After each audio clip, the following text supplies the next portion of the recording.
Hello every one. ഒരു anchor എന്ന നിലയ്ക്ക് ഒരുപാട് പരിപാടികൾ ആങ്കർ ചെയ്തിട്ടുണ്ട്. അതിൽ ഒരു കോമൺ പോയിന്റ് എല്ലാ ഈവൻസിലും ഉണ്ടായിട്ടുള്ള ഒരു വ്യക്തിയാണ് എൻ്റെ കൂടെ ഇരിക്കുന്നത്. ഒന്നെങ്കിൽ സ്റ്റേജിൽ അല്ലെങ്കിൽ ഫ്രണ്ട് റോയിൽ എപ്പോഴും അവരുടെ പ്രസൻസ് ഉണ്ടായിട്ടുണ്ട്. ചേംബർ ഓഫ് കോമേഴ്സിൻ്റെ ഭാരവാഹി എന്ന നിലയ്ക്ക് ഒരുപാട് സോഷ്യൽ വർക്ക് ചെയ്ത ഒരു വ്യക്തിയാണ്.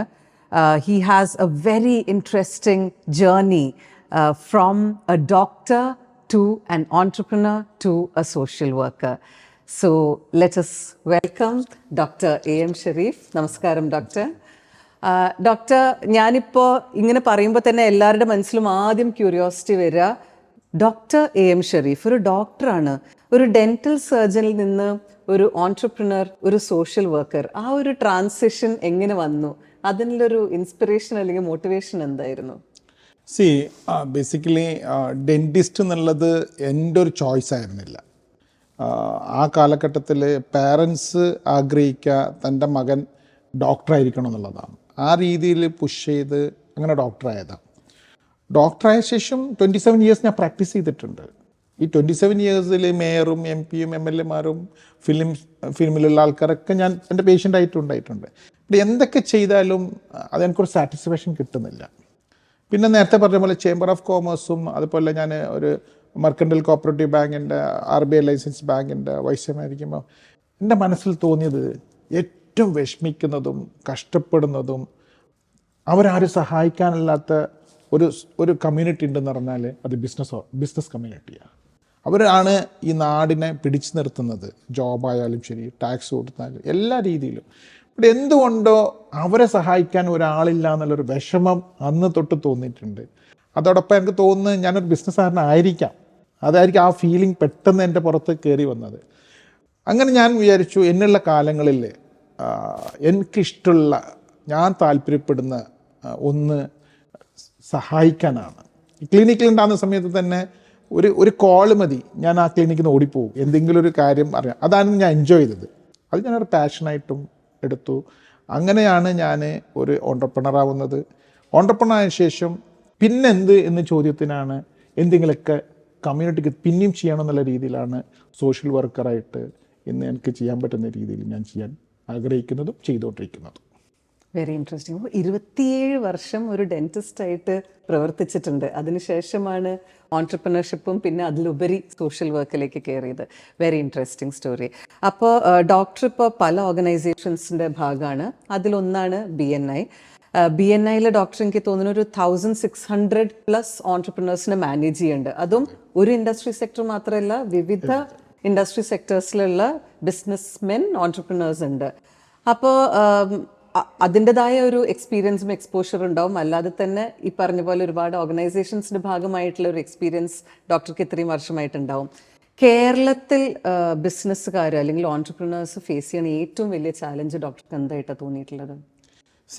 ഒന്നാമത് ബിസിനസ്സുകാർ പറയും, ഡോക്ടർ, എഞ്ചിനീയർ, അങ്ങനെ കുറേ പേരുണ്ട്. അവർക്ക് ഓർഗനൈസേഷൻ ഉണ്ട്. അവർക്ക് എന്താണ് നടക്കുന്നുള്ളത് വ്യക്തമായി അവർക്ക് ഓർഗനൈസേഷൻ പഠിപ്പിച്ചു കൊടുക്കുന്നുണ്ട്. ഇവരെ കച്ചവടക്കാരനെ സംബന്ധിച്ചിടത്തോളം ഒരു മാറ്റം വരുന്ന സമയത്ത് ആ മാറ്റത്തിന് ഉൾക്കൊണ്ടുകൊണ്ട് എങ്ങനെ പ്രവർത്തിക്കണമെന്ന് ആരും പറഞ്ഞു കൊടുക്കുന്നില്ലല്ലോ. മനസ്സിലായി? ഓൺലൈൻ വന്നു, ഓൺലൈനിൽ എങ്ങനെയാണ് ബിസിനസ് ചെയ്യേണ്ടത്, എങ്ങനെയാണ് മാർക്കറ്റ് ചെയ്യേണ്ടത്, ആരും പറഞ്ഞു കൊടുക്കുന്നില്ല. ടാക്സ് സെഷനിൽ കുറേ മാറ്റങ്ങൾ വന്നു. ആ ടാക്സിനനുസരിച്ച് അവർ എന്ത് മാറ്റം ഉൾക്കൊള്ളണമെന്ന് അവർക്ക് അറിയില്ല. അത് മാത്രമല്ല, പൊട്ടൻഷ്യൽ ഉണ്ട് അനിത. ശരിക്കും BNI ബിസിനസ്സിന് പൊട്ടൻഷ്യൽ ഒരു സ്ഥലമാണ് കേരളം. നല്ലോണം ബിസിനസ് ചെയ്യാൻ പറ്റും. ബട്ട് അത് എങ്ങനെ ഉപയോഗിക്കണം എന്നുള്ളതും ആർക്കും അറിയില്ല. അവിടെ നമ്മൾ ശരിക്കും അവരെ പറഞ്ഞു കൊടുത്ത് മനസ്സിലാക്കി കഴിഞ്ഞാൽ അവർക്ക് നന്നായിട്ട് ബിസിനസ് ചെയ്യാൻ പറ്റും.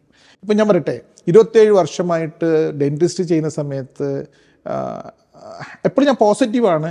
എന്നാൽ ഇന്ന് BNI തുടങ്ങിയ ശേഷം എൻ്റെ പൊന്നനിത ഓരോ മിനിറ്റും ഞാൻ ആസ്വദിക്കുകയാണ്. സങ്കടം എന്നൊരു സംഭവമേ ഇല്ല. ഞാൻ വളരെ എനർജറ്റിക്കാണ്, വളരെ പോസിറ്റീവാണ്. എന്താണെന്നറിയോ, അവർക്ക് പറഞ്ഞു കൊടുത്തിട്ട് ഓരോ കച്ചവടക്കാരനും അവർ മാറുന്ന സാഹചര്യം, അവരിൽ ഉണ്ടാക്കുന്ന മാറ്റങ്ങൾ, അവർ കുടുംബത്തിൽ ഉണ്ടാക്കുന്ന മാറ്റങ്ങൾ, അവർ സമൂഹത്തിൽ കൊണ്ടുവരുന്ന മാറ്റങ്ങൾ, അത് കാണുമ്പോൾ ഇതിൻ്റെ അപ്പുറം എന്താ വേണ്ടേ?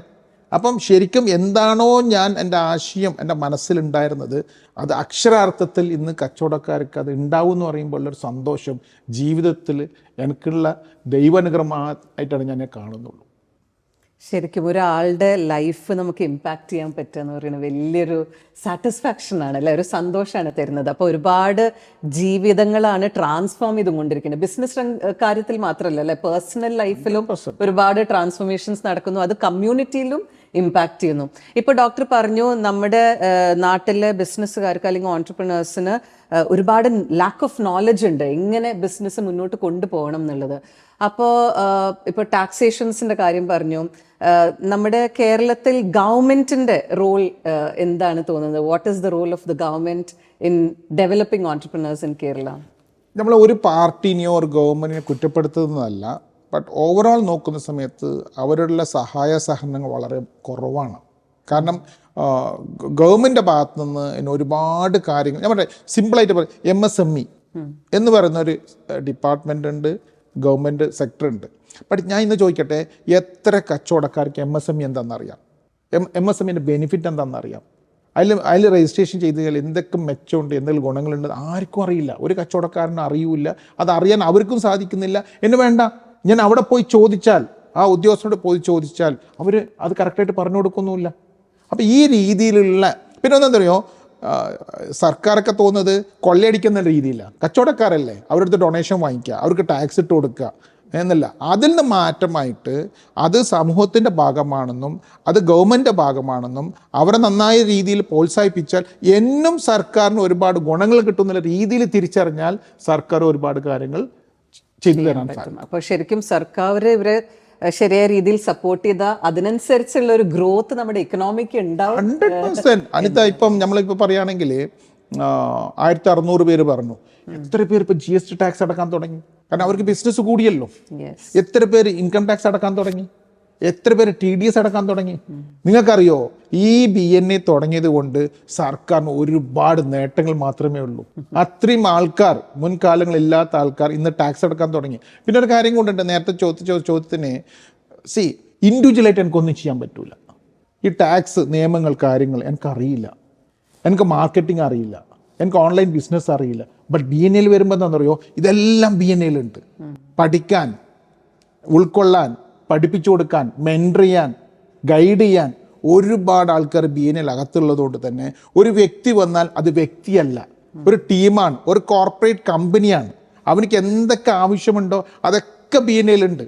അതുകൊണ്ട് തന്നെ വെച്ചടി അവൻ കാലിക്കറ്റ് മാത്രമല്ല, കേരളമല്ല, ഇന്ത്യയല്ല, ഗ്ലോബൽ അവർക്ക് തുടങ്ങണോ ഇന്ന് സാധിക്കും. കാരണം അതിൻ്റെ ബേസ് BNA ഉണ്ട്. അതുകൊണ്ട് ഓരോ കച്ചവടക്കാരനും BNA വന്നു കഴിഞ്ഞാൽ അവർക്ക് വിജയം മാത്രമേ ഉണ്ടാവുന്നുള്ളൂ. അത്രയും വലിയൊരു നെറ്റ്വർക്ക് BNA അതും ഇപ്പോൾ ടാക്സേഷൻ റൂൾസ് അറിയണമെന്നുണ്ടെങ്കിൽ അതിനൊരാളുണ്ടാവും, ലീഗൽ ഹെൽപ്പ് വേണമെങ്കിൽ അതിനൊരാളുണ്ടാവും അല്ലേ. അപ്പൊ എല്ലാ രീതിയിലും ഹോസ്പിറ്റൽ കേസ് വന്നാൽ, ഏതെങ്കിലും അവർ കുടുംബത്തിൽ ഏതെങ്കിലും ഒരു വ്യക്തിക്ക് എന്തെങ്കിലും ഒരു ഹോസ്പിറ്റൽ കേസ് വന്നാൽ ഉടനെ നമ്മൾ ആരെങ്കിലും അറിയിക്കുകയാണ്, നമുക്ക് അവർ ബന്ധമുണ്ടാവും ഹോസ്പിറ്റലായിട്ട്, ഉടനെ അവിടെ പോവുകയും ചെയ്യുകയും എല്ലാം നമ്മൾ റെഡിയല്ലേ. അതുകൊണ്ട് BNA വന്നാൽ സേഫാണ്. ബിസിനസ് മാത്രമല്ല, എല്ലാം കൊണ്ടും സേഫാണ്. അതാണ് BNA, ഒരു സമാധാനം കിട്ടുന്ന ഒരു സംഭവമാണ് BNA എന്ന് പറയുന്നത്. ബിസിനസ്സിനപ്പുറത്ത് ഒറ്റ വാക്കിൽ BNA എന്താന്ന് ചോദിച്ചാൽ സമാധാനം കിട്ടുന്ന ഒരു സംഘടന. അത് ആദ്യമായിട്ട് എനിക്ക് ഒരാൾ ഡെഫിനേഷൻ കൊടുക്കണ്ടാവുക, സമാധാനം കിട്ടുന്ന. നിങ്ങൾക്ക് സമാധാനം വേണോ ജീവിതത്തിൽ? സമാധാനം, നിങ്ങൾ ആഗ്രഹിച്ച കാര്യങ്ങൾ ചെയ്യുകയും സന്തോഷം ഉൾക്കൊള്ളുകയും സമാധാനം വേണോ, BNA ചേരുക. As simple as that. Amazing. Okay doctor, നമ്മളിപ്പോൾ ഓൺടർപ്രണർഷിപ്പിനെ കുറിച്ച് പറയുമ്പം നമ്മുടെ കേരളത്തിലെ യൂത്ത് നമ്മൾ നേരിടുന്ന വലിയൊരു പ്രശ്നമാണ് യൂത്ത് മൈഗ്രേഷൻ. ഒന്നുകിൽ എഡ്യൂക്കേഷൻ, അല്ലെങ്കിൽ ജോബ്, അല്ലെങ്കിൽ ഒരു ബെറ്റർ ലൈഫ് സ്റ്റൈൽ എന്ന പേരിൽ നമ്മുടെ ചെറുപ്പക്കാർ മൊത്തം പുറത്തേക്ക് പോയിക്കൊണ്ടിരിക്കുകയാണ്. അപ്പോൾ ബ്രെയിൻ ഡ്രെയിൻ എന്ന് പറഞ്ഞൊരു ഫിനോമിന ഇപ്പോൾ നടന്നുകൊണ്ടിരിക്കുകയാണ്. അതിന് ഓൺടർപ്രണർഷിപ്പ് ഒരു സൊല്യൂഷൻ ആണോ? അവരിൽ ഓൺടർപ്രണർഷിപ്പ് ഇൻസ്പിറേഷൻ കൊടുത്താൽ അവർ നാട്ടിൽ നിൽക്കോ? എന്താണ് ഡോക്ടറിന്റെ തോട്ട്സ്? എൻ്റെ ലേറ്റസ്റ്റ് ആയിട്ട് സോഷ്യൽ മീഡിയ പേജിൽ വന്നൊരു ടോക്കായിരുന്നു അത്. ഞാൻ കൊടുത്തൊരു ടോക്കായിരുന്നു. അതിൽ ഞാൻ പറഞ്ഞതും പറയാൻ ആഗ്രഹിച്ചതും ഇത് തന്നെയാണ്. ഇവിടുന്ന് ഈ കുട്ടികൾ മൈഗ്രേറ്റ് ചെയ്ത് പോകുന്നുണ്ട്. ഇത് വളരെ ലാഘവത്തോടെയാണ് നമ്മൾ കാണുന്നത്. ബട്ട് 10-15 വർഷം കഴിഞ്ഞാൽ ഇത് വലിയൊരു പ്രശ്നമായിട്ട് മാറും. കാരണം കേരളത്തിൽ പ്രായമുള്ളവർ നോക്കാൻ ആളില്ലാന്ന് മാത്രമല്ല, ഇവിടെ ഇരിക്കുന്ന വീടുകൾ, ഇവിടെ നടക്കുന്ന നോക്കാൻ ആളുണ്ടാവില്ല, പറയാൻ ആളുണ്ടാവില്ല. അതിലുപരി ബ്രെയിൻ, നമ്മൾ ഉപയോഗിക്കേണ്ട യുവാക്കളെ ബ്രെയിൻ നമുക്കുണ്ടാവില്ല. അതെല്ലാം വേറെ ആരോ ഡ്രെയിൻ ചെയ്ത് കൊണ്ടുപോയിട്ടുണ്ടാവും. കേരളത്തിന് കിട്ടേണ്ട കാര്യങ്ങളൊന്നും നടക്കാതെ പോകും. അപ്പോൾ അതിന് ഉത്തരവാദി ആരാ? ഉടനെ അവർ സർക്കാരാണ്. സർക്കാരല്ല, ഓരോ വ്യക്തികളാണ്. എനിക്കെന്ത് ചെയ്യാൻ പറ്റും എന്ന് സ്കൂൾ നടത്തുന്നവർ, കോളേജ് നടത്തുന്നവർ അവർ ചിന്തിക്കണം. ഏത് രീതിയിലാണ് സ്കിൽ ഡെവലപ്മെൻ്റ് ആയിട്ടുള്ള കോഴ്സുകൾ കൊണ്ടുവരണം. വെറും മാർക്കിന് മാത്രം പ്രാധാന്യം കൊടുക്കാതെ സ്കിൽ ഡെവലപ്മെൻറ്റ് എന്ത് ചെയ്യണം എന്ന് ഓരോ കോളേജുകൾ അന്വേഷിക്കണം, ഓരോ സ്കൂൾ അന്വേഷിക്കണം. ഇനി ഞങ്ങൾ പോലുള്ള ആൾക്കാർ, ഓണ്ടർപ്രണേഴ്സ്, കോമേഴ്സ് ഡിപ്പാർട്ട്മെൻറ്റ് കണ്ടെത്തി മാനേജ്മെൻറ്റായിട്ട് സംസാരിച്ചിട്ട് അവർക്ക് ഓണ്ടർപ്രണറിന് പറ്റിയിട്ടുള്ള ക്ലാസ്സുകൾ അവർക്ക് പറഞ്ഞു കൊടുക്കണം. ചിലപ്പോൾ 100 കുട്ടികളുണ്ടെങ്കിൽ 20-30 കുട്ടികൾ അതിൽ നിന്ന് മാറി ചിന്തിക്കും. ഇവിടെ കേരളത്തിൽ കണ്ടൂസീവ് അറ്റ്മോസ്ഫിയറാണ് ബിസിനസ് ചെയ്യാൻ. നിങ്ങൾ ആഗ്രഹിക്കുന്ന എന്ത് ബിസിനസ്സാണോ ഇവിടെ നിന്ന് തുടങ്ങാൻ പറ്റും എന്ന് പറഞ്ഞു കൊടുക്കാൻ പറ്റും. അങ്ങനെയാണെങ്കിൽ അവർ നമുക്ക് ഒരു പരിധി വരെ പിടിച്ചിരുത്താൻ പറ്റും. പിന്നെ ഏറ്റവും പ്രാധാന്യം, ഏറ്റവും ഇമ്പോർട്ടൻ്റ്, ഇന്നത്തെ തലമുറകളായിട്ട് സർക്കാരായാലും നിങ്ങളായാലും ഞാൻ സംസാരിക്കണം. അവർക്ക് എന്താ വേണ്ടെന്ന് ചോദിക്കണം. വെറുതെ നമ്മളെന്തെങ്കിലും ചെയ്ത കാര്യമില്ല. അവരോട് ചോദിച്ചിട്ട് അവർ ലിസ്റ്റ് ഔട്ട് ചെയ്തിട്ട് അവർ പറയുന്ന ഗ്രൂപ്പായിട്ട് പറയുന്ന കാര്യങ്ങൾ കേരളത്തിൽ നടപ്പിലാക്കാൻ നോക്കണം. അവരാഗ്രഹിക്കുന്ന രീതിയിൽ നമുക്ക് ഉൾക്കൊള്ളാൻ പറ്റുന്ന രീതിയിൽ എന്തെങ്കിലും ഉണ്ടെങ്കിൽ അത് ഉൾപ്പെടുത്തി കഴിഞ്ഞാൽ അവർ പോകില്ലല്ലോ. അവിടെ പോകുന്നത് എന്തോന്ന് കണ്ടുകൊണ്ടായിരിക്കല്ലോ. ആ കാണുന്നത് എന്തുകൊണ്ട് നമുക്ക് കേരളത്തിൽ സെറ്റപ്പ് ചെയ്ത് കൊടുത്തുകൂടാ? മനസ്സിലായില്ല? അങ്ങനെയാണെങ്കിൽ ഇത് നല്ല രീതിയിൽ നമുക്ക് പിടിച്ചിരുത്താൻ പറ്റും. ഞാൻ ആക്ച്വലി അടുത്തത് ചോദിക്കാൻ പോയ ചോദ്യത്തിനും ഡോക്ടർ ഉത്തരം തന്നു. കാരണം ഈ ക്യാമ്പസ് ടു കോർപ്പറേറ്റ് ഒരു വലിയ ഡിസ്കണക്റ്റ് ഉണ്ട്. സോഷ്യൽ എഡ്യൂക്കേഷണൽ വേൾഡും ബിസിനസ് വേൾഡും തമ്മിൽ വലിയൊരു ഡിഫറൻസ് ഉണ്ട്. അപ്പോൾ ആ ഒരു ഗ്യാപ്പ് എങ്ങനെ ഫില്ല് ചെയ്യാം എന്നുള്ളതിന് ഡോക്ടർ ഇപ്പോൾ ഒരുപാട് ആൻസേഴ്സ് ഓൾറെഡി തന്നു. അപ്പോൾ കുട്ടികളുടെ ആ ഒരു സ്കിൽ ഡെവലപ്മെന്റും ഇൻഡസ്ട്രി കണക്റ്റും നമ്മളാണ് ഉണ്ടാക്കി കൊടുക്കേണ്ടത്, അല്ലെ? നമ്മളാണ് തീർച്ചയായിട്ടും. പിന്നെ എല്ലാവരും പറഞ്ഞ പോലെ ഇത് വൈറ്റ് കോളർ ജോബ് തന്നെയാണ്, പണ്ടത്തെ മാതിരി അല്ലല്ലോ. ഇത് വൈറ്റ് കോളർ ജോബ് തന്നെയാണ്. ബിസിനസ് എന്ന് പറയുന്നത് വളരെ പാഷനായിട്ട് ഇൻട്രസ്റ്റിംഗ് ആയിട്ടുള്ള വളരെ നല്ല രീതിയിൽ നടത്തിക്കൊണ്ടുപോകാൻ പറ്റുന്നത് തന്നെയാണ്. ഒരു സർക്കാർ ജോലിയോ അല്ലെങ്കിൽ ഒരു അഡ്വക്കേറ്റോ ഒരു ആർക്കിടെക്റ്റോ ഒരു ഡോക്ടറോ എന്ന് ഞാൻ പറയട്ടെ, ഒരു സ്ക്രൂ വിൽക്കുന്നവൻ അവൻ ഡോക്ടറാണ്. എന്തുകൊണ്ടാ? ആ സ്ക്രൂവിനെ പറ്റി അവനക്കേ അറിയുള്ളൂ. എനിക്കറിയാം സ്ക്രൂ എന്താണെന്നല്ലേ, എത്ര ഇഞ്ചാണ്, എങ്ങനെയാണ് യൂസ്, നമുക്കറിയില്ല. അപ്പോൾ അവനൊരു ഡോക്ടറാണ്, അവനൊരു വക്കീലാണ്, അവനൊരു ആർക്കിടെക്റ്റാണ്. കാരണം ആ സ്ക്രൂ അവനക്കേ അറിയുള്ളൂ. നമ്മൾ ഡെന്റിസ്റ്റ് എന്നുള്ള രീതിയിൽ പല്ലിനെ പറ്റി ചോദിച്ചാൽ എനിക്കേ അറിയുള്ളൂ. അപ്പോൾ ആ രീതിയിൽ ഞാനൊരു പ്രൊഫഷണലാണ്. എന്നെ കാഴ്ചപ്പാടിൽ ആ ബിസിനസ്സാണ് സ്ക്രൂ വെക്കുന്നത്. അവനൊരു പ്രൊഫഷണലാണ്, അവനൊരു ഡോക്ടറാണ്, അവനൊരു അഡ്വക്കേറ്റാണ്, അവനൊരു ആർക്കിടെക്റ്റാണ്, അവൻ കമ്പനി സെക്രട്ടറിയാണ്, അവൻ ഓഡിറ്ററും കൂടിയാണ്. എത്ര സ്ക്രൂ എത്ര ഇടണമെന്ന് അറിയണ്ടേ? അപ്പോൾ അവനൊരു പ്രൊഫഷണൽ തന്നെയാണ്. നമ്മൾ ആ രീതിയിൽ അവരെ കാണുന്നില്ല. ജനങ്ങൾ, സൊസൈറ്റി ആ രീതിയിൽ കണ്ടു നോക്കണം. അങ്ങനെയാണെങ്കിൽ എല്ലാവർക്കും ഇത് ഇഷ്ടപ്പെടും. ഇത് ബിസിനസ് ചെയ്തെന്ന് പറഞ്ഞാൽ എന്തോ ആർക്കോ വേണ്ടി ചെയ്യുന്ന രീതിയിൽ നിന്ന് മാറി സമൂഹത്തിന് നന്മ ചെയ്യുന്ന ഒരു പ്രവർത്തനമാണെന്നും ഇതിൽ നിന്ന് നമ്മളെ പാഷൻ ഡ്രൈവ് ചെയ്ത് മുന്നോട്ട് കൊണ്ടുപോകാൻ പറ്റുന്നുള്ളതും ചിന്തിക്കുകയാണെങ്കിൽ എല്ലാവരും ഇതിലേക്കും വരും. അപ്പം മൈൻഡ് സെറ്റിൽ ഒരുപാട് ചേഞ്ച് വരുത്താണ്ട്, തീർച്ചയായും മലയാളികളുടെ മൈൻഡ് സെറ്റിൽ ഒരുപാട് ചേഞ്ച് വരുത്താണ്ട്. അത് വലിയൊരു പോയിന്റാണ്. മൈൻഡ് സെറ്റിന്റെ കാര്യം പറയുമ്പോൾ doctor, as a lady I would like to touch the topic of women in the business world, women entrepreneurship. അപ്പം ഞാനൊന്ന് റിസർച്ച് ചെയ്തപ്പോൾ വളരെ സങ്കടകരമായ സ്റ്റാറ്റിസ്റ്റിക്സ് ആണ് കണ്ടത്. ഇന്ത്യയിൽ 5,85,00,000 എന്റർപ്രൈസസ് ഉണ്ടെങ്കിൽ അതിൽ വെറും 14% വിമൻ ഓൺട്രപ്രണേഴ്സ് ഉള്ളൂ.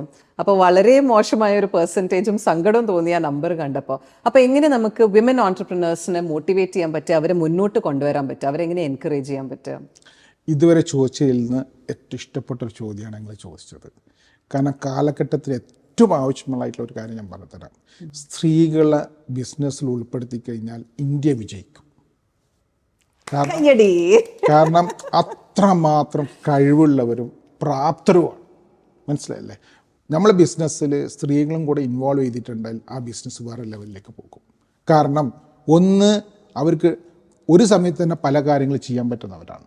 പുരുഷന്മാർക്ക് അങ്ങനെ ചെയ്യാൻ സാധിക്കില്ല. ഒരു സമയത്ത് തന്നെ ചെയ്യാൻ പറ്റും. കൾച്ചർ സെറ്റ് ചെയ്യുന്നത് പൊതുവെ സ്ത്രീകളാണ്. അവരുടെ അടുത്താണ് കാര്യങ്ങൾ പഠിക്കാനുള്ളത്. അപ്പോൾ ഏതൊരു പ്രസ്ഥാനത്തിനും, ഇപ്പം നമ്മൾ അംബാനീൻ്റെ അടുത്ത് നോക്ക്, അദ്ദേഹത്തിൻ്റെ വൈഫ് കൂടെ നടക്കുന്നതുകൊണ്ട് ആ പ്രസ്ഥാനം പോകുന്നത് ഞാൻ വിശ്വസിക്കുന്നത്. കാരണം ഏത് പ്രസ്ഥാനത്തിലും സ്ത്രീകൾ ഡയറക്ടറായിട്ടോ ബോർഡിലോ അല്ലെങ്കിൽ ആ ഒരു പ്രസ്ഥാനത്തിലോ അല്ലെ സ്ഥാപനത്തിലോ ഉണ്ടെങ്കിൽ അത് നന്നായി വളരുന്നുണ്ട്. അപ്പോൾ എന്നെ സംബന്ധിച്ചിടത്തോളം എനിക്ക് പറയാനുള്ളത്, എന്ന് സ്ത്രീകൾ മുന്നോട്ട് വരുന്നോ, എന്ന് പുരുഷന്മാർ അവരെ പ്രോത്സാഹിപ്പിക്കുന്നു, സമൂഹം പ്രോത്സാഹിപ്പിക്കുന്നു, എന്ന് ഈഗോ ഒക്കെ മാറ്റിവെച്ചിട്ട് അവരുടെ കഴിവുകളും അവരുടെ കൾച്ചറുകളും ഞാൻ യൂസ് ചെയ്യുന്നോ, അന്ന് ഇന്ത്യ രക്ഷപ്പെടും വിശ്വസിക്കുന്ന ഒരാളാണ്. Note the point. അതുകൊണ്ട് മാത്രമാണ് എൻ്റെ അടുത്ത് പലരും പല പ്രാവശ്യം പറഞ്ഞിട്ട് പോലും സ്ത്രീകൾക്ക് മാത്രമായിട്ട് BNL ക്വീൻസ് ചാപ്റ്റർ തുടങ്ങിയിരിക്കുന്നത്. കേരളത്തിൽ ഇന്ന് വരെ ആർക്ക് തുടങ്ങാനുള്ള ധൈര്യം ഉണ്ടായിട്ടില്ല. നമ്മൾ എന്തുകൊണ്ടാണ് തുടങ്ങിയത്? അത് തുടങ്ങണം. അതിൻ്റെ ചാലഞ്ച് എല്ലാം മാറ്റി നിർത്തിക്കൊണ്ട് അത് ഇന്ന് നിങ്ങൾ ക്വീൻസ് ചാപ്റ്റർ പോയി നോക്ക്, ഏറ്റവും നല്ല ചാപ്റ്ററാണ്, ഏറ്റവും നന്നായിട്ട് പ്രവർത്തിക്കുന്നുണ്ട്.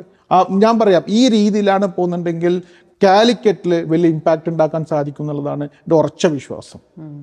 അപ്പം അതുകൊണ്ട് ഇത് മാറ്റിയെടുക്കണം, സൊസൈറ്റിയിൽ മാറ്റിയെടുക്കണം. പിന്നെ സ്ത്രീകൾക്കും പറഞ്ഞു കൊടുക്കണം, നിങ്ങളൊന്നും കൊണ്ട് പേടിക്കണ്ട, നിങ്ങളെ സഹായിക്കാനായിട്ട് ഞങ്ങളുണ്ട്, ഒരു കൂട്ടം ആൾക്കാരുണ്ട്. ബിസിനസ് എങ്ങനെ ചെയ്യണമെന്നും ഏത് രീതിയിൽ പോകണമെന്നും ഏത് സാഹചര്യത്തിലും എന്ത് ചാലഞ്ച് ഉണ്ടെങ്കിലും നിങ്ങളെ കൂടെ ഞങ്ങളുണ്ട് എന്ന് പറഞ്ഞാൽ പ്രശ്നം പരിഹരിക്കാനേ ഉള്ളൂ. തീർച്ചയായും. അപ്പോൾ ഒന്ന് mind set, the gender equality എന്നുള്ളതും ഡെഫിനറ്റ്ലി മൾട്ടി ടാസ്കിങ്ങിൻ്റെ എക്സ്പേർട്സ് ആണ് ഞങ്ങൾ, അതിൽ യാതൊരു സംശയമില്ല. പക്ഷേ എനിക്ക് തോന്നുന്നു ഒരുപാട് സ്ത്രീകൾക്കൊരു പേടി ഉണ്ടാവാം, ഇതെന്തൊക്കെയാണ്, എനിക്കൊന്നും അറിയില്ല അതിനെക്കുറിച്ച്. അപ്പോൾ അതിന് ഡെഫിനറ്റ്ലി ഈ ഒരു പ്ലാറ്റ്ഫോം ഉണ്ട് അല്ലേ? 100% നിങ്ങൾക്ക് ബേസ് നിങ്ങൾ നമ്മുടെ അടുത്തൊന്ന് പറഞ്ഞാൽ മതി. നിങ്ങൾക്ക് അതിൽ പാഷൻ ഉണ്ടോ, ഹാർഡ് വർക്ക് റെഡിയാണോ, അങ്ങനെ 1-2 കാര്യങ്ങൾ മാത്രമേ ഉള്ളൂ. You jump, we are there to guide you and help you. Lovely. So to all the lady entrepreneurs or aspiring lady entrepreneurs over there, if you have an idea, if you have a passion to start a business, we are there. Dr. A.M. Sharif is here to give you all the guidance. അത് പറഞ്ഞപ്പോഴാണ്, BNI കുറിച്ച് പറഞ്ഞപ്പോഴാണ് doctor പറഞ്ഞു 1600-ൽ കൂടുതൽ ബിസിനസ്സുകാരുണ്ട്. Calicut, Kannur, Kasaragod, Wayanad 4 regions ഒരുമിച്ച് manage ചെയ്യാണ്. എങ്ങനെയാണ് doctor ഇത്രയും ആൾക്കാരെ ഡോക്ടർ മാനേജ് ചെയ്യണം? എങ്ങനെയാണ് നിങ്ങളുടെ ടൈം മാനേജ് ചെയ്യണത്? How do U lead all these people? അല്ല, സിമ്പിളാണ്. കാരണം എന്ന് വെച്ചാൽ ഫസ്റ്റ് പാഷനാണ്. അപ്പോൾ ജീവിതം അവസാനിക്കുന്നതിന് മുമ്പ് വാക്കുകൊണ്ടോ ചിന്ത കൊണ്ടോ പ്രവൃത്തി കൊണ്ടോ ഒരാളെ ഡെയിലി മാറ്റിയെടുക്കണമെന്നാണ് എൻ്റെ ഒരു പേഴ്സണൽ ഗോൾ. എന്താണ് പേഴ്സണൽ ലൈഫ് എന്ന് വെച്ചാൽ, ഡെയിലി ഒരാളെ വാക്കുകൊണ്ട് ചിന്ത കൊണ്ട് പ്രവൃത്തി കൊണ്ട് എന്തെങ്കിലും കൊണ്ട് മാറ്റിയെടുക്കണം എന്നുള്ളതാണ്. ആ രീതിയിൽ ചിന്തിക്കുമ്പോൾ ഓരോ ബിസിനസ്സുകാരും മുന്നോട്ട് വരുന്ന സമയത്ത് അവനക്കുള്ള മാറ്റങ്ങൾ ഞാനിതിൻ്റെ തുറന്നു പറയട്ടെ, ഒരു 3-4 പേരെങ്കിലും ഈ 1600 രൂപയിൽ സൂസൈഡിനുള്ള ടെൻഡൻസി ഉണ്ടായിരുന്നു. ഒരു 15 പേരെങ്കിലും ഡൈവേഴ്സിൻ്റെ പക്കത്തിലുണ്ടായിരുന്നു. ഒരു 10-25 പേരെങ്കിലും ചുരുങ്ങിയത് അവരുടെ പ്രസ്ഥാനം കടത്തിൽ കുടുങ്ങിയിട്ട് നിർത്താനുള്ള സംവിധാനം ഉണ്ടായിരുന്നു. ഒരു 50 പേരെങ്കിലും അവർ തമ്മിൽ ഡിഫറൻസ് ഓഫ് ഒപ്പീനിയൻ കൊണ്ടുകൊണ്ട് അഭിപ്രായ വ്യത്യാസത്തിൽ അത് താഴത്തേക്ക് പോകുമായിരുന്നു. ഇങ്ങനെ എത്ര വേണമെങ്കിലും എനിക്ക് പറയാൻ പറ്റും. അതിൽ നിന്നെല്ലാം മാറി മറിഞ്ഞ് അവർ ജീവിക്കുന്ന കാണുമ്പം 24 മണിക്കൂറും ജോലി ചെയ്യാമല്ലോ. കാരണം ഒരു മാറ്റം ഉണ്ടല്ലോ, ഒരു സന്തോഷം ഉണ്ടല്ലോ നമുക്ക്. അതുകൊണ്ട് തന്നെയാണ് പിന്നെ ദൈവത്തിനല്ലാതെ ബാക്കി എല്ലാവർക്കും പരീക്ഷണങ്ങളുണ്ടാവും വിശ്വസിക്കുന്ന ഒരു വ്യക്തിയാണ്. അപ്പം നമ്മൾ എന്ത് ചെയ്താൽ പരീക്ഷണങ്ങളുണ്ടാവും. അത് നല്ല രീതിയിൽ ചാലഞ്ച്, അത് നല്ല രീതിയിൽ ഏറ്റെടുക്കുക. ഇപ്പുറത്ത് ആ പോസിറ്റീവിനും കാണുക. അതുകൊണ്ട് സന്തോഷത്തിൽ അത് ഉൾക്കൊണ്ടുകൊണ്ട് മുന്നോട്ട് പോയാൽ തന്നെ നമുക്ക് സമയം ഉണ്ടാവുമെന്നാണ് എൻ്റെ വിശ്വാസം. അപ്പോൾ ആ ഒരു ആൾക്കാരിൽ കാണുന്ന മാറ്റം, ആ ഒരു ചേഞ്ച് ആണ് ഡോക്ടറെ മുന്നോട്ട് ഡ്രൈവ് ചെയ്യണം. അതിന് കിട്ടുന്ന ഒരു സന്തോഷം. അപ്പൊ സമയം പ്രശ്നമല്ല, ആരോഗ്യ പ്രശ്നമല്ല, നമുക്ക് ക്ഷീണം ഉണ്ടാവില്ല, ഒന്നും ഉണ്ടാവില്ല. ഞങ്ങൾക്കൊക്കെ ഭയങ്കര അത്ഭുതം തോന്നുന്ന ഒരു കാര്യമാണ് എങ്ങനെയാണ് ഡോക്ടർ ടൈം മാനേജ് ചെയ്യണമെന്ന്. ആകെ 24 മണിക്കൂറുണ്ട്. എന്നാൽ ഞാൻ നേരത്തെ പറഞ്ഞ പോലെ ആങ്കർ ചെയ്യുമ്പോൾ ഞാൻ ഒരു ദിവസം ആങ്കർ ചെയ്യുമ്പോൾ കണ്ണൂർ കാണും, വേറെ ദിവസം ആങ്കർ ചെയ്യുമ്പോൾ ബോംബെയിൽ കാണും. അപ്പോൾ ഇവിടുന്ന് അങ്ങോട്ട് എങ്ങനെ എത്തും ദൈവത്തിന് മാത്രമേ അറിയുള്ളൂ. Anyways, it is lovely to see you managing your time. And ഇന്ന് വരെ ഒരു ഔൺസ് ഓഫ് ടയർഡ്നെസ് അല്ലെങ്കിൽ ഒരു ഔൺസ് ഓഫ് ഇത് കണ്ടിട്ടില്ല ഡോക്ടറുടെ മുഖത്ത്. അതാണ് ഏറ്റവും വലിയ ഒരു കാര്യം എന്ന് പറയുന്നത്. അപ്പോൾ ഡോക്ടർ ലീഡർഷിപ്പിനെ കുറിച്ച് പറഞ്ഞു, അവരുടെ അടുത്തുനിന്ന് കിട്ടുന്ന ഒരു ചേഞ്ച് ആണ് ഡോക്ടർ ഇൻസ്പയർ ചെയ്യണമെന്ന് പറഞ്ഞു. ഡോക്ടറിൻ്റെ ഒരു ലീഡർഷിപ്പ് സ്റ്റൈൽ എങ്ങനെയാണ്? How would you define your way of leadership? എങ്ങനെയാണ് ഒരു കുറച്ച് സ്ട്രോങ് ആയിട്ടാണോ നിൽക്കാറ്, അതോ ഫ്രണ്ട്ലി ആയിട്ടാണോ നിൽക്കാറ്? What is your leadership style? First of all, ഒരു മനുഷ്യൻ എന്നൊരു മനുഷ്യൻ്റെ അടുത്ത് സംസാരിക്കും, അവൻ്റെ വിഷമങ്ങളോ കഷ്ടപ്പാടുകളോ പറയുന്ന സമയത്ത് അവൻ എവിടെ നിൽക്കുന്നോ അവിടത്തേക്ക് ഒരു വ്യക്തി ഇറങ്ങിച്ചെല്ലണം. മനസ്സിലായില്ലേ? ഒരുത്തനും കടത്തിൽ പെട്ടുപോയി എന്ന് പറയുകയാണെങ്കിൽ നീ എന്തിനാ അങ്ങനെ ചെയ്ത്, അതുകൊണ്ടല്ല ഇങ്ങനെ ആയത് എന്നതിന് പകരം ഫുള്ളി അത് കേൾക്കുക. ഒരു പെൺകുട്ടി ഒരുത്തിൻ്റെ കൂടി ഓടിപ്പോയി കഴിഞ്ഞാൽ അതിനെ കുറ്റം പറയാനാണ് സമൂഹമുള്ളത്. എന്തുകൊണ്ട് ആ പെൺകുട്ടി ഓടിപ്പോയി, എന്താണ് കാതലായ പ്രശ്നം, അപ്പം സ്കൂൾ എവിടെയാണ് പഠിച്ചത്, കോളേജ് എവിടെയാണ് പഠിച്ചത്, എവിടെ നിന്നാണ്, ഇങ്ങനെ നമ്മൾ ആ ഡീറ്റെയിൽ ആയിട്ടൊരു സ്റ്റഡി ചെയ്ത് കഴിഞ്ഞാൽ നമുക്ക് കണ്ടെത്താൻ പറ്റും എന്തുകൊണ്ട് ഓടി എന്നുള്ളത്, അല്ല എന്തുകൊണ്ട് സൂസൈഡ് ടെൻഡൻസി വന്നെന്നുള്ളതാണ്. ഒരു മനുഷ്യൻ ആദ്യമായിട്ട് ചെയ്യേണ്ടത് അതാണ്. അവരെ പ്രശ്നത്തിൽ ഇറങ്ങിത്തിരിഞ്ഞ് കാര്യങ്ങൾ മനസ്സിലാക്കുകയാണെങ്കിൽ ഒരുപാട് കാര്യങ്ങൾ ചെയ്യാൻ പറ്റും. പിന്നെ ലീഡർഷിപ്പ് എന്ന് പറയുന്നത് ഞാൻ ലൈഫിന് വളരെ സിമ്പിളായിട്ട് എടുക്കുന്ന ആളാണ്. അങ്ങനെ കോംപ്ലിക്കേറ്റഡ് ആക്കാറില്ല. ഇങ്ങനെ വളരെ സിമ്പിൾ ലൈറ്റായിട്ട് എടുക്കുന്നത്. ബട്ട് പറയേണ്ട കാര്യങ്ങൾ പറയേണ്ട രീതിയിൽ അവർക്ക് പറഞ്ഞു കൊടുക്കും. എനിക്ക് ഒരു എത്തിക്സിൽ വിശ്വസിക്കുന്ന ഒരാളാണ്, ഒരു പ്രൊഫഷണലിസം മെയിൻറ്റെയിൻ ചെയ്യുന്ന ആളാണ്. അതുകൊണ്ട് തന്നെ എല്ലാവർക്കും എന്നെ ഇഷ്ടപ്പെടണമെന്നില്ല.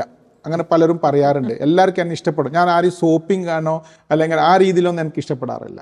അവർ ചോദിക്കുന്ന ചോദ്യത്തിന് നല്ല രീതിയിൽ പറഞ്ഞു കൊടുക്കും. അവർ ചോദിക്കുന്ന ചിലപ്പോൾ എസ്സിനായിരിക്കാം, ഞാൻ ചിലപ്പോൾ സ്ട്രോങ് നോ ആയിരിക്കാം ഞാൻ പറഞ്ഞു കൊടുക്കും. കാരണം എന്നെ സംബന്ധിച്ചിടത്തോളം അദ്ദേഹം അത് ചെയ്താൽ അദ്ദേഹത്തിന് അത് വിഷമം ഉണ്ടാക്കും എന്ന് മുൻകൂട്ടി കണ്ടുകൊണ്ടായിരിക്കും അത് പറയാം. അപ്പം ഡിസിഷൻ മേക്കിങ്ങിൽ എവിടെയൊക്കെ സ്ട്രോങ് ആയി നിൽക്കണോ അവിടെയൊക്കെ സ്ട്രോങ് ആയിട്ട് തന്നെ നിൽക്കും.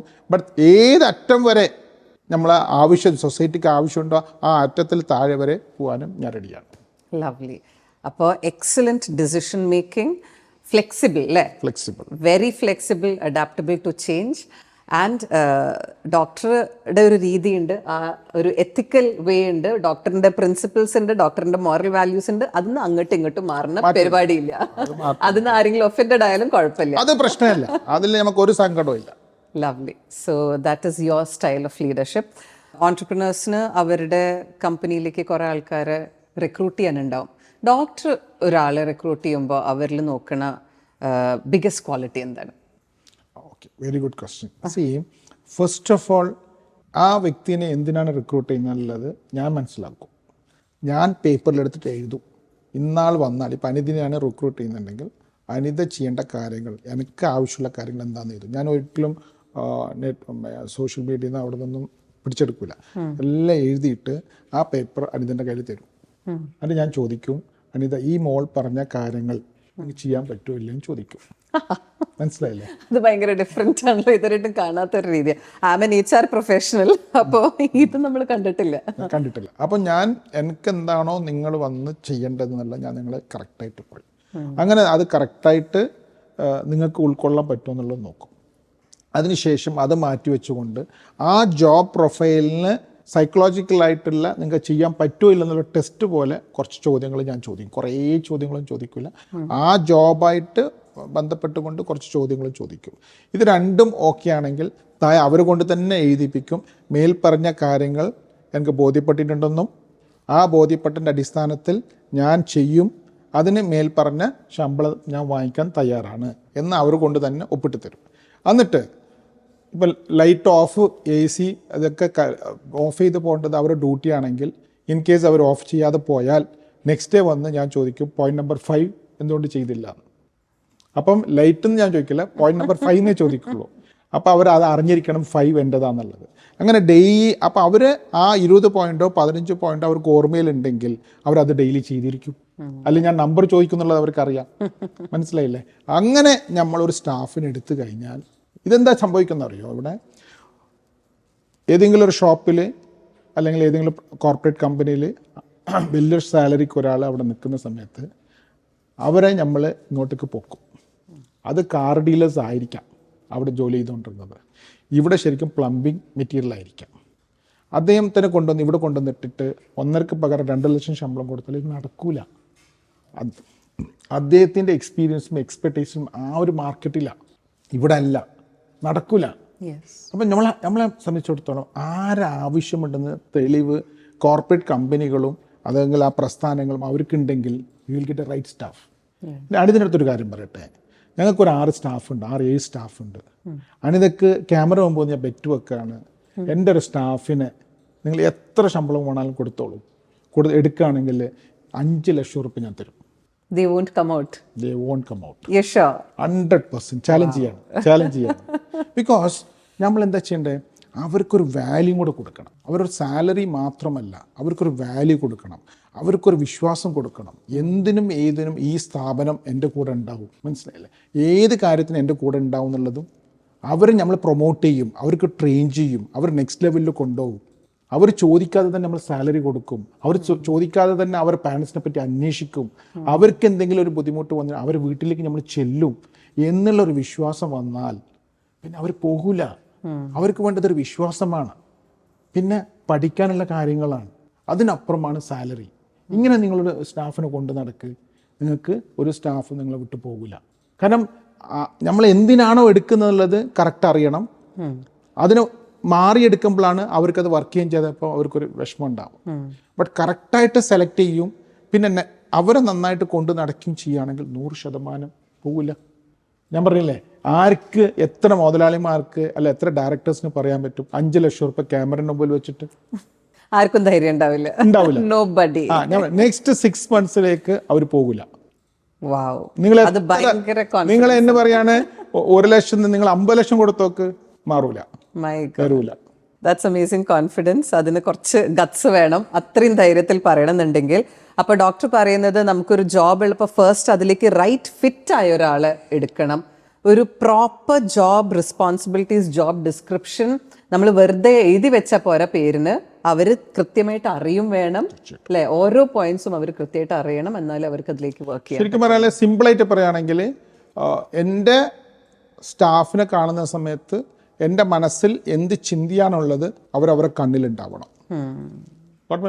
അപ്പോൾ ഒരു സ്ഥാപനം വളരേണ്ട ആശയം എല്ലാം എൻ്റെ മനസ്സിൽ മാത്രം ഉണ്ടായിട്ട് കാര്യമില്ല, അത് ഓരോ പ്രവർത്തിക്കുന്ന വ്യക്തികളുടെ മനസ്സിലും എല്ലാം ഉണ്ടാവണം. അതിനനുസരിച്ച് വേണം അവർ പ്രവർത്തിക്കാൻ. അപ്പം എൻ്റെ കണ്ണിൽ കാണുന്നതിനപ്പുറത്ത് അവരെ കണ്ണിൽ കാണാൻ സാധിക്കണം. പിന്നെ ഒരു കാര്യം കൂടെ ഉണ്ട്, ഞാൻ ഒരു മേഖലയിലായിരിക്കും സ്ട്രോങ് ആയിട്ടുണ്ടാവും. ഞാൻ അഡ്മിനിലായിരിക്കും, അല്ലെങ്കിൽ അക്കൗണ്ട്സിലായിരിക്കാം, സെയിൽസ് ആയിരിക്കാം, ഒരു ഓണർക്ക് ഏതെങ്കിലും ഒന്നേ പറ്റുള്ളൂ. അങ്ങനെ വരുന്ന സമയത്ത് അതിൽ കഴിവ് ഏറ്റവും പ്രാപ്തി എന്നെക്കാട്ടും കഴിവുള്ള ആൾക്ക് വേണമെങ്കിൽ സാറെന്ന് വിളിച്ചോളൂ, മാഡം എന്ന് വിളിച്ചോളൂ, ഒരു പ്രശ്നമില്ല. അതുപോലത്തെ കഴിവുള്ള ആൾക്കാരെ അവിടെ കൊണ്ട് നമ്മൾ അപ്പോയിന്റ് ചെയ്യാൻ നമുക്ക് മനസ്സുണ്ടാവണം. ആ ഈഗോ തട്ടാൻ പാടില്ല. ഞാനാണ് വലുത്, എന്നെക്കാട്ടും മുകളിൽ ആരും വരരുത് എന്ന് വിചാരിച്ചാൽ ആ പ്രസ്ഥാനം നന്നാവില്ല. അപ്പോൾ എൻ്റെ കൂടെ വർക്ക് ചെയ്യുന്ന ആൾക്കാർ, ഇപ്പോഴത്തെ കുട്ടികളൊക്കെ ടെക്നോളജി വൈസ് എന്നെക്കാട്ടും ഒരുപാട് മുമ്പാണ്. അപ്പോൾ അവരെ വെച്ചിട്ടാണ് ഞാൻ യൂസ് ചെയ്യുന്നത്. അവരുടെ മുമ്പിൽ ഞാൻ വട്ടപൂജ്യമാണ്. അത് പറയാൻ അഭിമാനമേ ഉള്ളൂ. അവരെ മുമ്പിൽ, എൻ്റെ സ്റ്റാഫിൻ്റെ മുമ്പിൽ അവരെ കഴിവിനനുസരിച്ച് നോക്കുന്ന സമയത്ത് ഞാൻ വട്ടപൂജ്യമാണ്, മനസ്സിലായില്ലേ? ബട്ട് അവരെ കഴിവ് ഞങ്ങൾക്ക് ഉപയോഗിക്കാൻ, മോൾ ഇതെങ്ങനെ ചെയ്യുക, ഇത് ഏത് രീതിയിൽ ചെയ്യുക എന്ന് ചോദിക്കാനുള്ള ആ ഒരു സന്തോഷം ഉണ്ടല്ലോ, മനസ്സിലായി? ആ രീതിയിൽ സ്റ്റാഫാണെങ്കിൽ നമുക്കൊരു പ്രശ്നം ഉണ്ടാവില്ല. അപ്പോൾ അവിടെ ഒരു കോംപ്ലക്സും ഈഗോവും പ്രശ്നങ്ങളൊന്നും ഉണ്ടാവാൻ പാടില്ല, ഒന്നും പാടില്ല. അത് വളരെ ബുദ്ധിമുട്ടാണ്. കാരണം എനിക്ക് ഇന്ന വീക്ക്നെസ് ഉണ്ട്, അപ്പോൾ ആ വീക്ക്നെസ്സിലേക്ക് ഞാൻ ഇന്ന ആൾക്കാരൊക്കെ എടുക്കുകയാണ്, അത് ഞാൻ ആക്സെപ്റ്റ് ചെയ്യണമെന്ന് പറയാൻ കുറച്ച് ആൾക്കാർക്ക് ഭയങ്കര. ഒന്നും കൂടെ പറയുകയാണെങ്കിൽ, കയറി വരുമ്പം എന്തുകൊണ്ട് ആ ഡയറക്ടർ ഡോറിന് മുമ്പിൽ നിന്നിട്ട് ഓരോ സ്റ്റാഫിനും ഗുഡ് മോർണിംഗ് പറഞ്ഞുകൂടാ? നിങ്ങൾ തിരിച്ചാണല്ലോ പ്രതീക്ഷിക്കുന്നത്.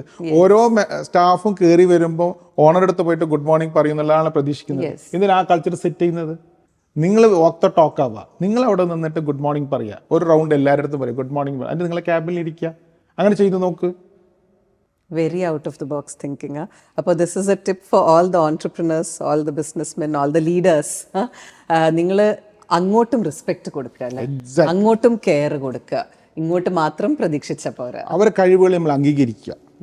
അവർക്കൊരു കഴിവുണ്ട്, ആ കഴിവിനെ അംഗീകരിക്കുക. അവരടുത്ത് പറയാം, നിങ്ങളും കൂടെ ഈ കഴിവും കൂടെ ഉപയോഗിച്ചുകൊണ്ടാണ് ഈ പ്രസ്ഥാനം വളർന്നത്, നിങ്ങളില്ലെങ്കിൽ ഇത് നടക്കൂലായിരുന്നു, നിങ്ങൾക്കാണ് ഈ റെക്കഗ്നേഷൻ കിട്ടേണ്ടത്, അംഗീകാരം കിട്ടുന്നത്. അവരെ പാരൻസിനെ വിളിച്ച് പറയുക, നിങ്ങളെ മോളെ പ്രവൃത്തി കൊണ്ടാണ് ഈ പ്രസ്ഥാനം മുന്നോട്ട് പോകുന്നുള്ളത് പറയുമ്പോൾ അവർക്കുള്ള സന്തോഷം. അതുപോലെ ഹസ്ബൻഡിൻ്റെ അടുത്ത് പറയുമ്പോൾ സന്തോഷം. എന്തിനാ എല്ലാം നിങ്ങൾ ഏറ്റെടുക്കുന്നത്? ശരിക്കും നിങ്ങളല്ല, ശരിക്കും അവർ കാരണമാണ് നിങ്ങൾ വളർന്നുള്ള ചിന്ത ഉണ്ടെങ്കിൽ ഏതൊരു സ്റ്റാഫും ഏതൊരു മാനേജ്മെൻറ്റും സത്യസന്ധമായിട്ട് മുന്നോട്ട് പോകും. അങ്ങനെയാണ് ഞാൻ നേരത്തെ പറഞ്ഞ പോലെ 5 ലക്ഷം 10 ലക്ഷം കൊടുത്താൽ ചാടിപ്പോകില്ല.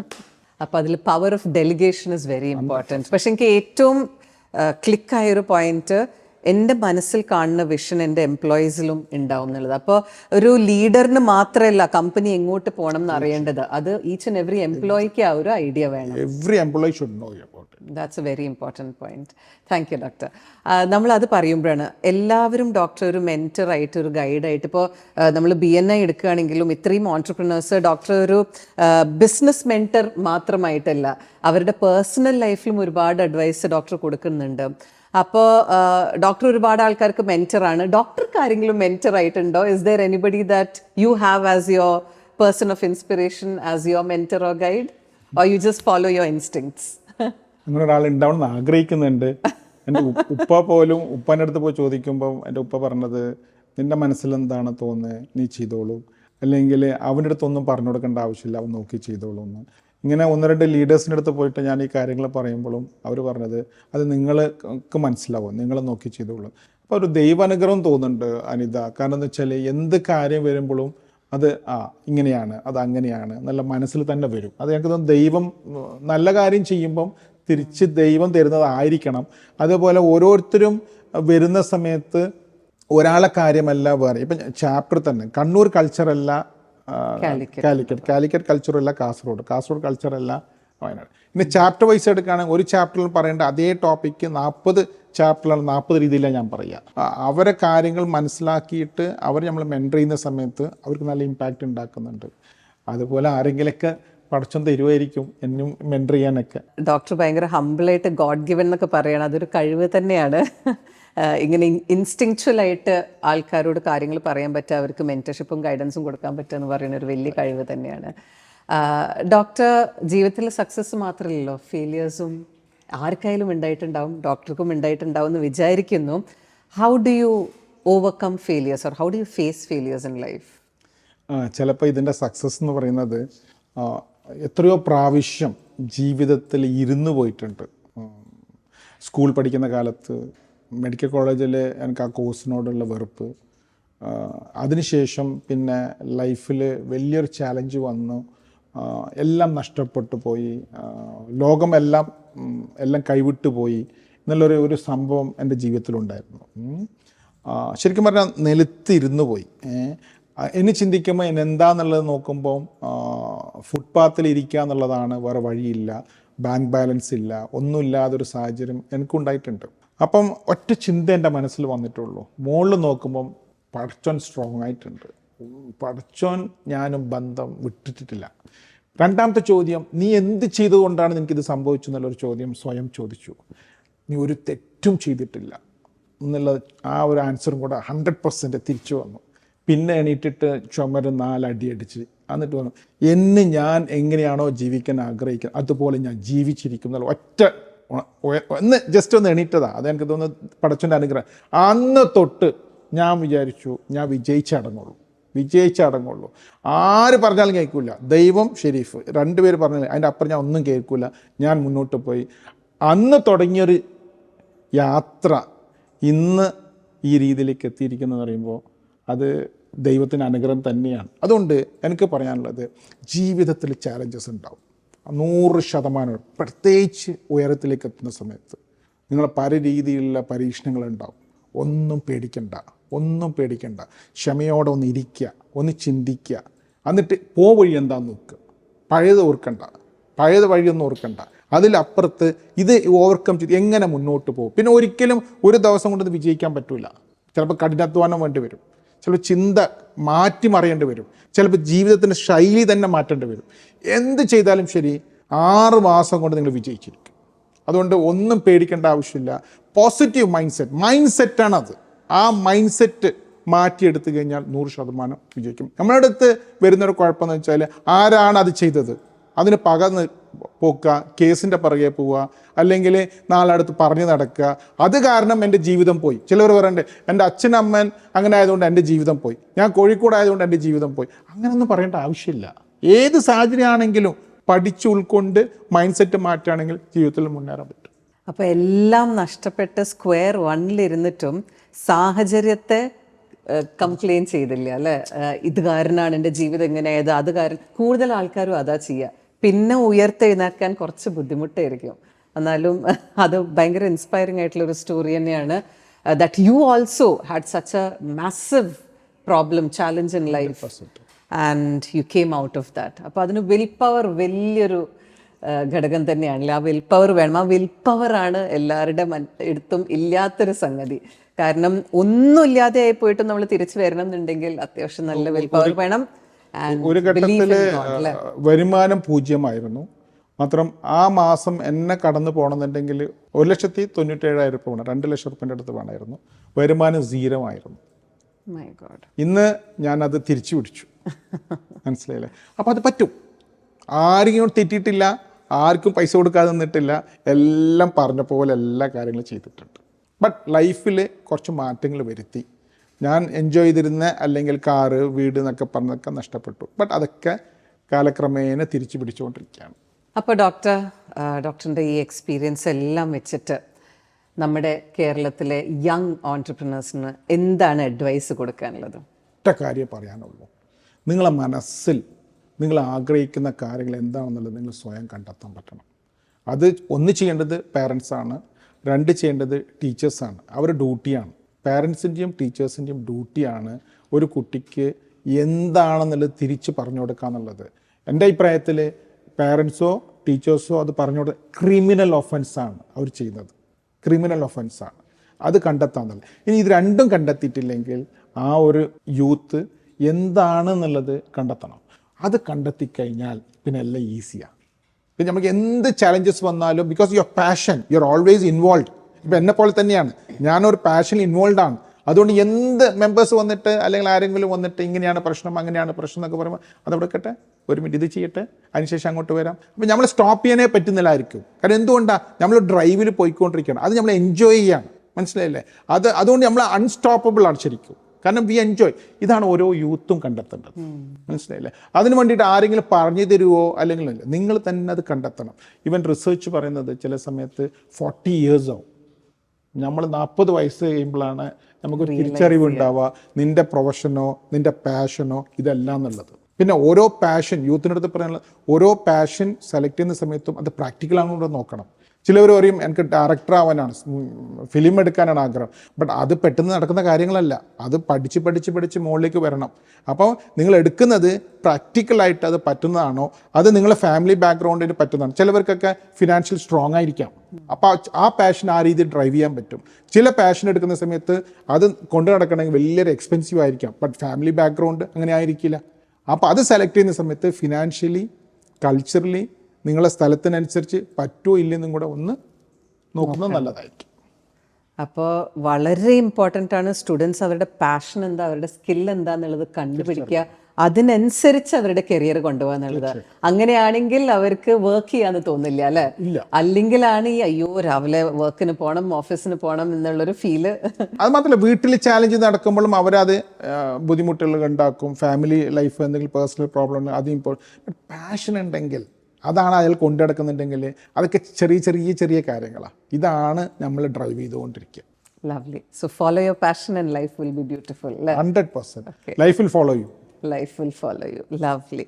And it has been a beautiful experience for us following Dr. A.M. Sharif's passion and an amazing interaction. എനിക്ക് ഒരുപാട് ഇൻസൈറ്റ്സ് കിട്ടി. ഞാൻ ഇൻസ്പയർഡ് ആയിട്ട് ഇരിക്കുകയാണ് ഇവിടെ. So thank you so much, Doctor, for your time and sharing your thoughts, your pearls of wisdom with us. Thank you so much. Thank you so much, Anita. Even I love talking to you. Your interview, everything. Thank you so much. Thank you, Doctor. God bless.